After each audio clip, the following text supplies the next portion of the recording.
Napansin mo ba? Kapag ikaw ang laging nandyan para sa isang tao, ikaw pa ang mas madaling makalimutan. Pero kapag sila ang lumayo, bigla mo silang namimiss. Bakit nga ba ganoon? May paliwanag ba ang psychology dito? Sa video na ito, aalamin natin kung bakit ang taong laging present ay madalas na hindi napapahalagahan hanggang sa mawala siya. Bago tayo magsimula, kung gusto mo ng mga ganitong topic tungkol sa human psychology, emotions at behavior, huwag mong kalimutang mag-subscribe dito sa ating channel para lagi kang updated sa mga bagong kaalamang ibabahagi ko.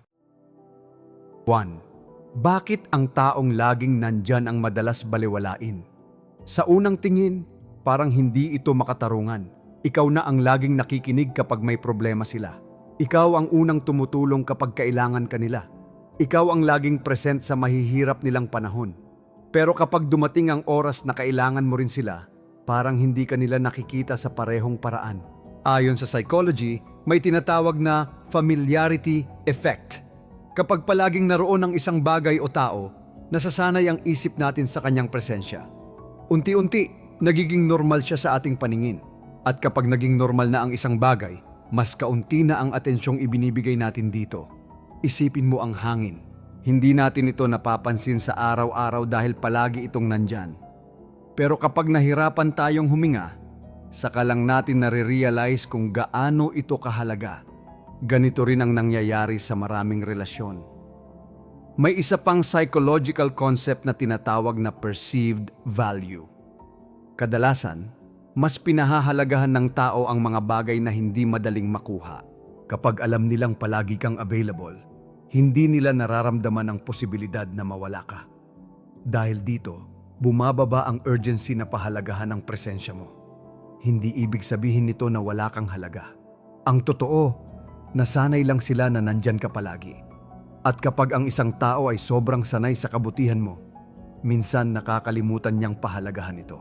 Ito rin ang dahilan kung bakit maraming tao ang saka lamang nakakaramdam ng panghihinayang kapag may nawala. Hindi dahil mas naging mahalaga ang taong iyon, kundi dahil ngayon lang nila naranasan ang kawalan nito. Kaya kung pakiramdam mo ay ikaw ang laging nandyan pero parang hindi ka napapansin, huwag mong isipin na kulang ka. Hindi nasusukat ang halaga mo sa atensyong ibinibigay ng ibang tao. Ang problema ay hindi dahil wala kang halaga. Ang problema ay masyado silang naging komportable sa presensya mo. Ang tunay na pagpapahalaga ay hindi dapat hinihintay lamang kapag wala ka na.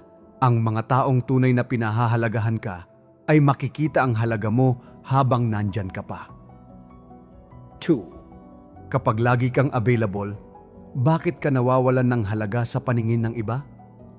Maraming tao ang naniniwala na kung mas ibibigay nila ang oras, atensyon, at presensya nila sa iba, mas mamahalin at pahahalagahan sila.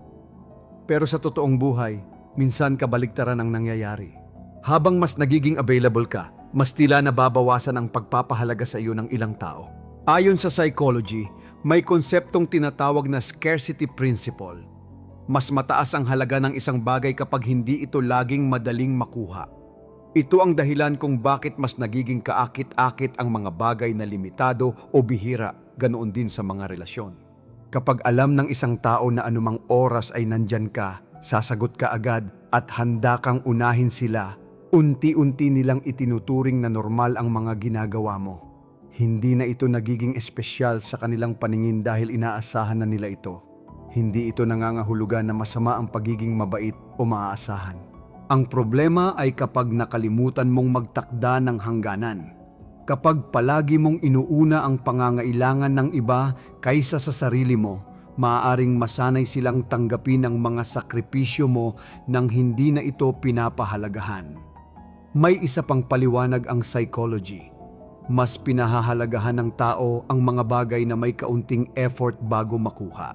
Kapag walang effort na kailangan upang makuha ang oras, atensyon o presensya mo, mas maliit ang posibilidad na makita nila ang tunay nitong halaga. Kaya mapapansin mo na may mga taong saka lamang nakakaalala kapag hindi ka na agad available.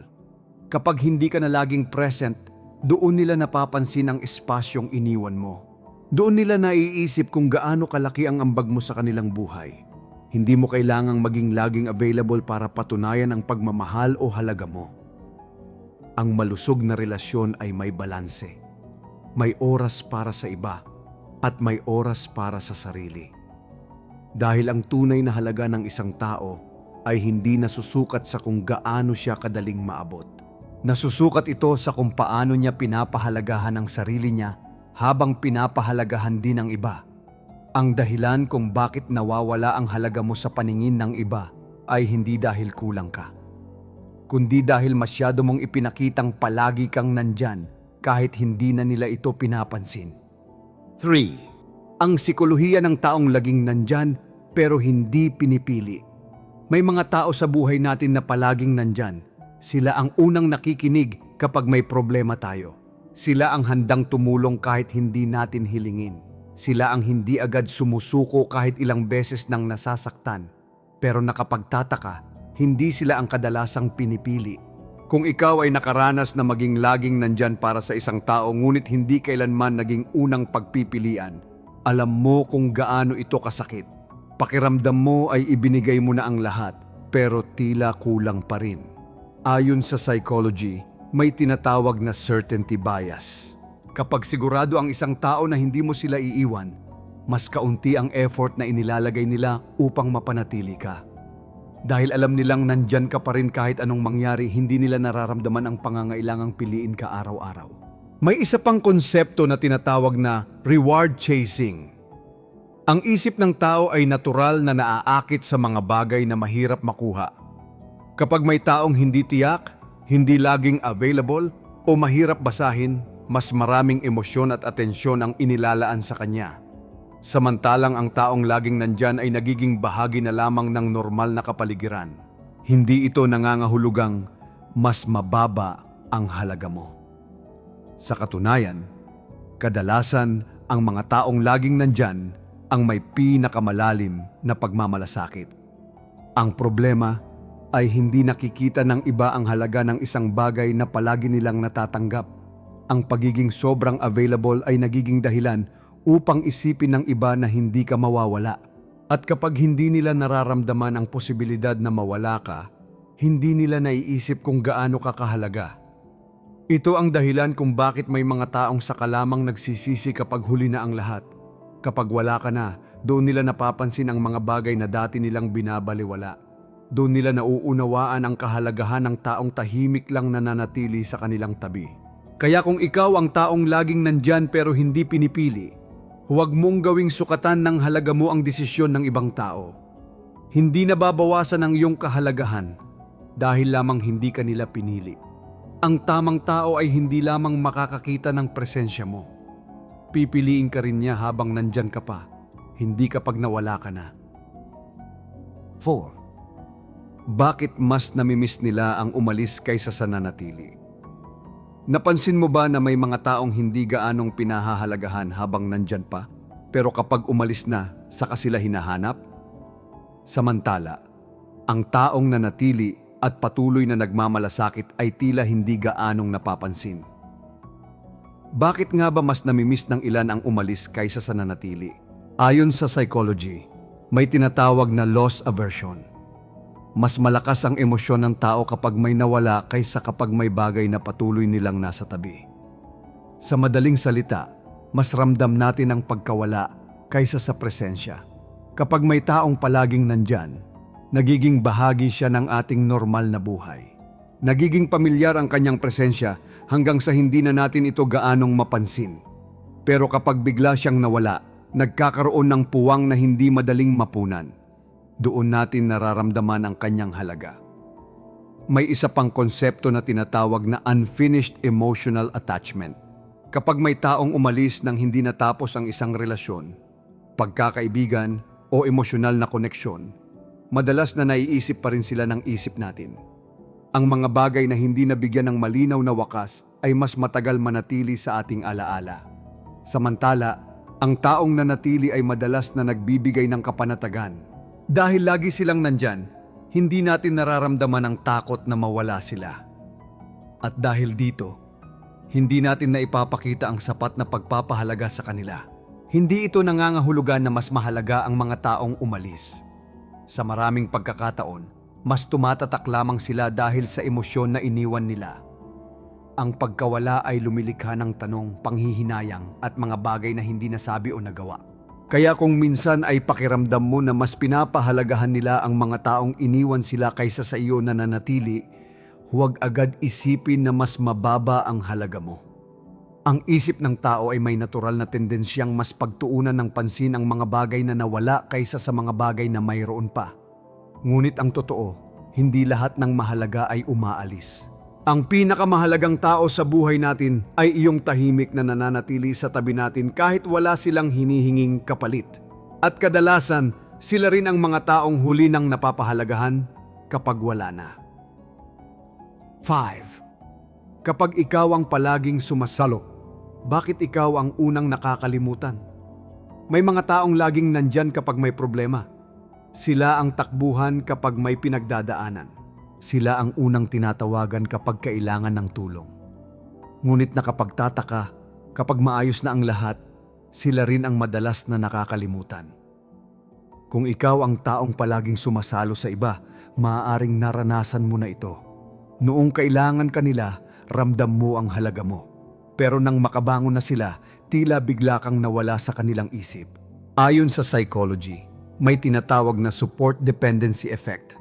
Kapag nasanay ang isang tao na tumanggap ng tulong mula sa iisang tao, maaari nilang simulang tingnan ito bilang normal na bahagi ng kanilang buhay. Hindi na nila ito nakikita bilang isang espesyal na bagay kundi bilang isang bagay na palagi nilang maaasahan. Dahil dito, unti-unting nababawasan ang pagpapahalaga sa tulong na natatanggap nila. Hindi dahil wala silang utang na loob, kundi dahil nasanay na sila sa presensya at kabutihan mo. May isa pang paliwanag na tinatawag na attention shift. Kapag may problema ang tao, nakatuon ang isip nila sa paghahanap ng solusyon. Ngunit kapag nalampasan na nila ang pagsubok, lumilipat ang kanilang atensyon sa ibang bagay. Minsan, kasama sa mga hindi na nila nabibigyan ng pansin ang mga taong tumulong sa kanila. Ito rin ang dahilan kung bakit may mga taong tila nakakalimot sa mga sakripisyong ginawa para sa kanila. Hindi nila intensyong kalimutan ka. Ngunit dahil wala na ang problemang naglapit sa inyo, nababawasan ang atensyong ibinibigay nila sa relasyon. Ang pagiging mabuting tao ay hindi dapat nakadepende sa kung gaano ka naaalala ng iba. Ang halaga mo ay hindi nasusukat sa dami ng pasasalamat na natatanggap mo. Ang mga taong pinakamalaking naitulong ang siyang hindi gaanong nabibigyan ng pagkilala. Ngunit hindi nito binabago ang katotohanang naging mahalagang bahagi sila ng pagbangon ng iba. Kaya kung ikaw ang palaging sumasalo, ngunit pakiramdam mo ay ikaw ang unang nakakalimutan, huwag mong hayaang sirain ito ang tingin mo sa sarili mo. Ang kabutihan mo ay may halaga kahit hindi ito laging nakikita o naaalala ng lahat. Dahil sa huli, ang tunay na sukatan ng iyong pagkatao ay hindi kung gaano ka kadalas maalala, kundi kung paano ka nakatulong habang naroon ka. 6. The familiarity trap. Bakit ka hindi napapahalagahan kapag lagi kang nandyan? May isang masakit na katotohanan sa maraming relasyon. Habang mas matagal at mas madalas kang nandyan para sa isang tao, mas tumataas ang posibilidad na hindi nila mapansin ang halaga mo. Hindi dahil wala kang ambag sa buhay nila, hindi rin dahil wala silang pakialam sa iyo. Kadalasan, ito ay dahil sa isang psychological phenomenon na tinatawag na familiarity trap.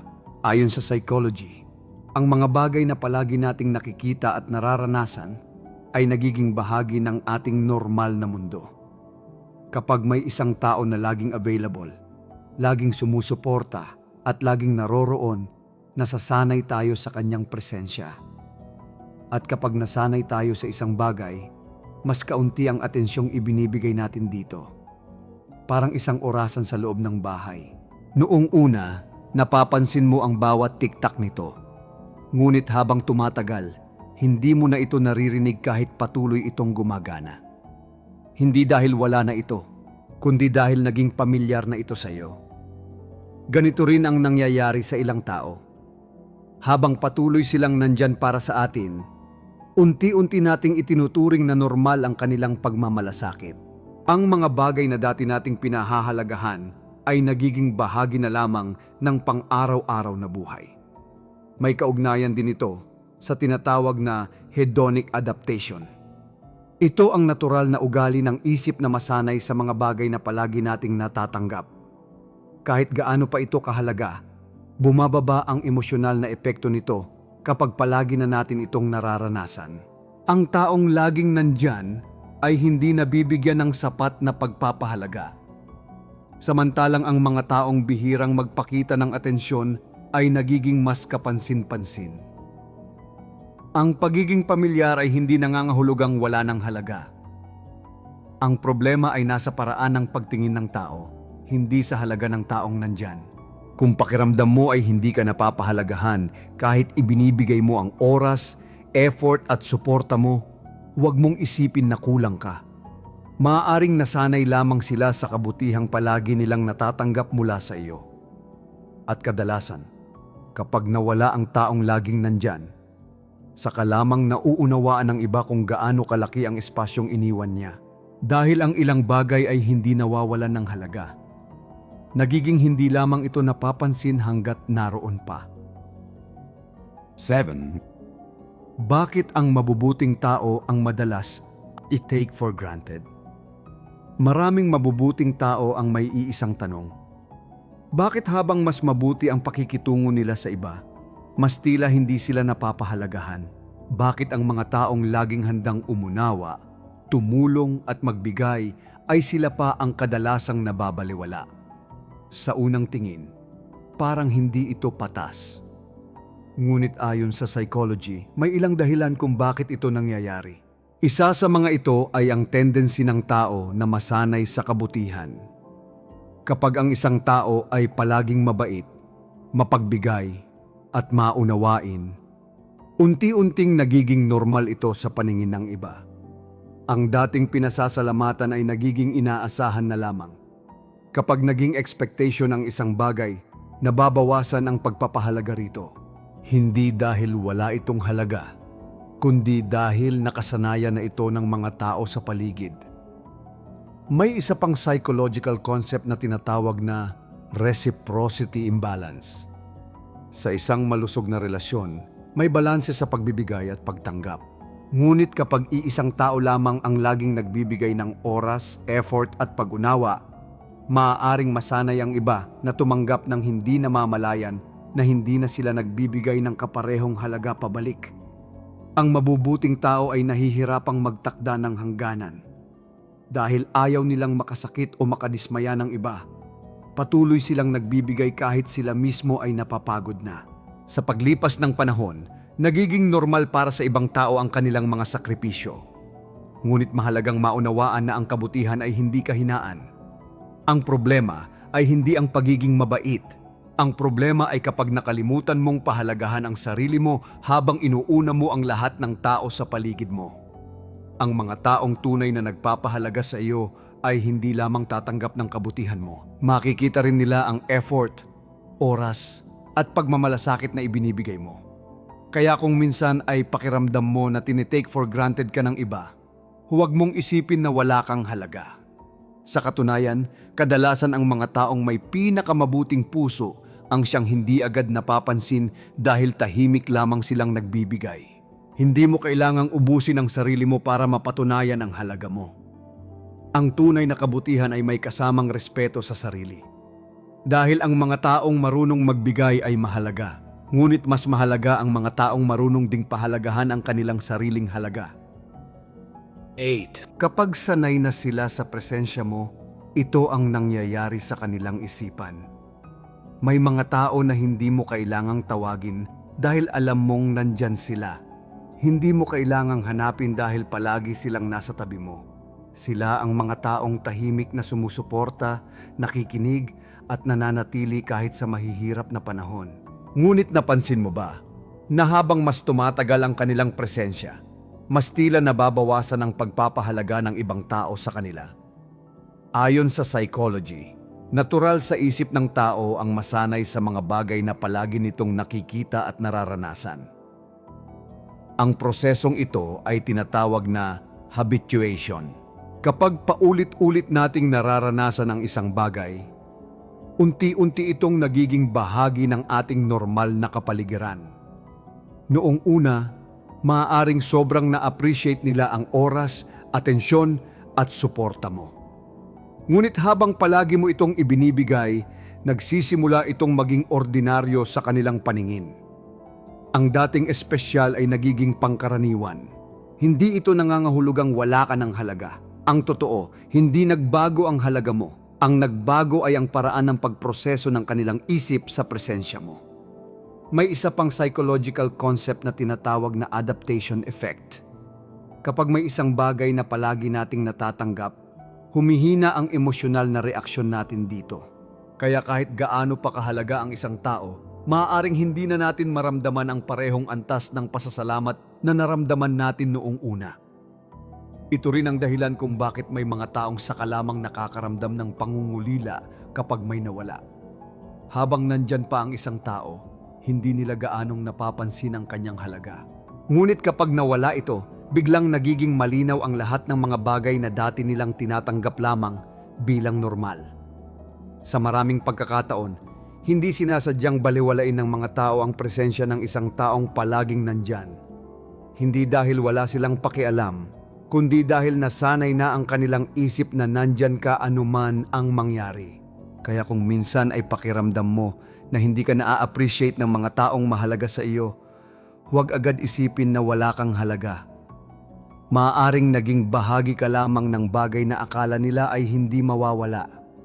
At iyan ang isa sa mga pinakamalaking pagkakamali ng tao. Ang isipin na ang isang bagay na laging nandyan ay mananatili habang buhay. Dahil kadalasan, saka lamang natututuhan ng tao ang tunay na halaga ng isang presensya kapag hindi na nila ito mahawakan, makita o maramdaman. 9. Hindi ka ba talaga mahalaga? O nasobrahan lang ang pagiging available mo? Kapag pakiramdam mo ay hindi ka pinapahalagahan ng mga tao sa paligid mo, madalas isang tanong ang pumapasok sa isip mo. Mahalaga ba talaga ako sa kanila? O wala lang talaga akong halaga? Masakit itong isipin, lalo na kung ibinigay mo na ang oras, atensyon at pagmamalasakit mo. Ngunit ayon sa psychology, may pagkakataong hindi ang halaga mo ang problema. Ang problema ay maaaring nasobrahan lang ang pagiging available mo.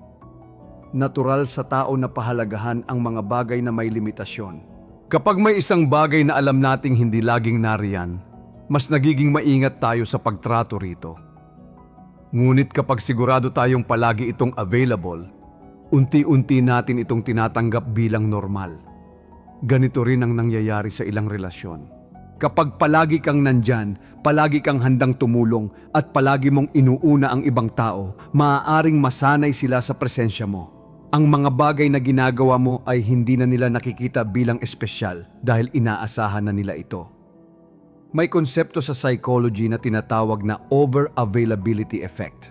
Kapag ang isang tao ay masyadong madaling maabot at palaging handang magbigay ng oras, maaaring bumaba ang perceived value niya sa paningin ng iba. Hindi dahil bumaba talaga ang kanyang halaga, kundi dahil nawawala ang pakiramdam ng kahalagahan at limitasyon. Sa kagustuhan nating mahalin at pahalagahan, ibinibigay natin ang lahat ng mayroon tayo. Ngunit habang ginagawa natin ito, nakakalimutan nating bigyan din ng halaga ang sarili natin. Ang katotohanan ay hindi mo kailangang maging available sa lahat ng oras para maging mahalaga. Hindi mo kailangang sagutin ang bawat tawag, lutasin ang bawat problema o unahin ang lahat bago ang sarili mo. Ang mga taong tunay na nagpapahalaga sa iyo ay hindi lamang nandyan kapag may kailangan sila. Pinapahalagahan ka nila kahit wala silang hinihinging kapalit. Kaya kung pakiramdam mo ay hindi ka napapansin, huwag agad isipin na wala kang halaga. Tanungin mo rin ang sarili mo kung binigyan mo ba ng pagkakataon ng iba na makita ang halaga mo o nasanay na lamang silang palagi kang nandyan dahil minsan hindi ikaw ang kulang. Minsan, nasobrahan ka lang sa pagbibigay hanggang sa nakalimutan ng iba kung gaano ka kahalaga. 10. Ang masakit na katotohanan. Bakit ang taong hindi umaalis ang madaling kalimutan? May mga tao na kahit ilang beses nang nasaktan, pinipili pa ring manatili. Sila ang mga taong hindi agad sumusuko sa relasyon, pagkakaibigan o anumang koneksyon na mahalaga sa kanila. Ngunit nakapagtataka, sila rin ang mga taong madalas na hindi napapahalagahan habang nandyan pa. Bakit nga ba ang taong hindi umaalis ang madaling kalimutan? Ayon sa psychology, bahagi ito ng natural na paraan ng pag-iisip ng tao. Mas madalas nating mapansin ang mga bagay na nawawala kaysa sa mga bagay na palagi nating mayroon. Kapag may isang taong laging nandyan, nagiging bahagi siya ng ating normal na buhay. At kapag naging normal ang isang bagay, mas kaunti ang atensyong ibinibigay natin dito. Ito ang dahilan kung bakit may mga taong hindi agad nakikita ang halaga ng taong nananatili. Dahil sa isip nila, sigurado silang nandyan pa rin ito bukas, sa susunod na linggo, at sa mga darating pang araw. May isa pang konsepto sa psychology na tinatawag na certainty effect. Kapag sigurado tayo sa isang bagay, nababawasan ang ating pag-aalala na mawala ito. Dahil dito, hindi natin masyadong pinaglalaanan ng pansin o pagpapahalaga ang presensyang palagi nating natatanggap.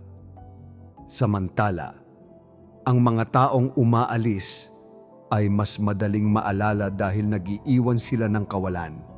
At ang kawalan ay may kakayahang pukawin ang emosyon, panghihinayang at mga tanong na walang kasagutan.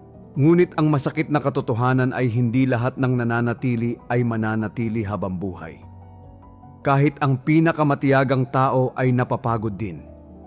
Kahit ang taong laging umuunawa ay may hangganan din. Kapag dumating ang puntong wala na sila, saka pa lamang napapansin ng iba ang mga bagay na dati nilang hindi binibigyang halaga. Ang mga simpleng pag-aalala, mga tahimik na suporta, at ang presensyang akala nila ay palaging nandyan. Kaya kung may mga tao sa buhay mo na patuloy na nananatili kahit sa mahihirap na panahon, huwag mong hintaying mawala sila bago mo sila pahalagahan. At kung ikaw naman ang taong laging nananatili, ang halaga mo ay hindi nakadepende sa kung gaano ka napapansin ng iba.